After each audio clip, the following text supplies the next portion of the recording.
आज मैं आपको सुनाने जा रहा हूँ संजय टंडन जी द्वारा लिखी किताब सनराइज फॉर संडे की कहानियों के संग्रह से एक नई कहानी। कहानी का नाम है भगवान तुम मेरी एकमात्र उम्मीद हो। एक राजा की कोई संतान नहीं थी, इसलिए उसने महायज्ञ करने की तैयारी की ताकि कुलदेवी प्रसन्न होकर रानी को एक योग्य पुत्र देने का वरदान दें और राज्य को एक योग्य उत्तराधिकारी मिल सके। महायज्ञ में देवी को एक नौजवान लड़के की बलि दी जानी थी।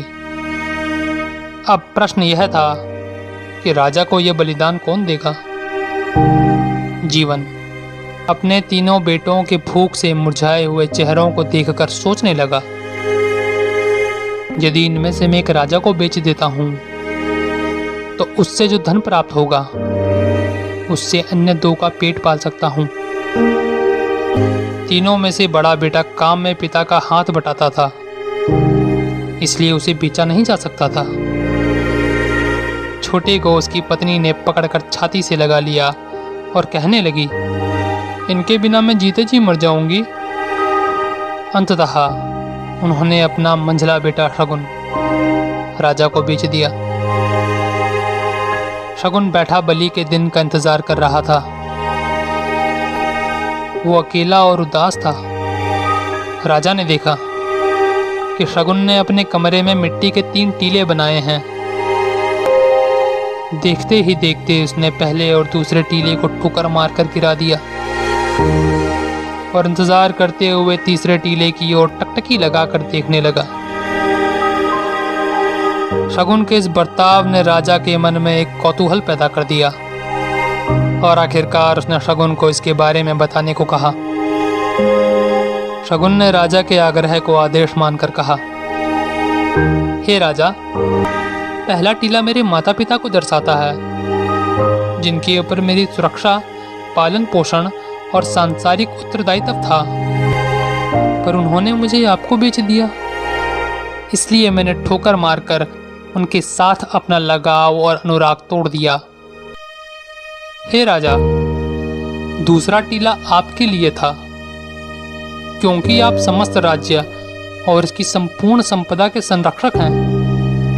आपने मुझे बलि देने के लिए खरीद लिया ताकि आप बदले में एक पुत्र प्राप्त कर सकें। एक बेटा प्राप्त करने के लिए आप अपनी मातृभूमि के एक अन्य बेटे की बलि देंगे।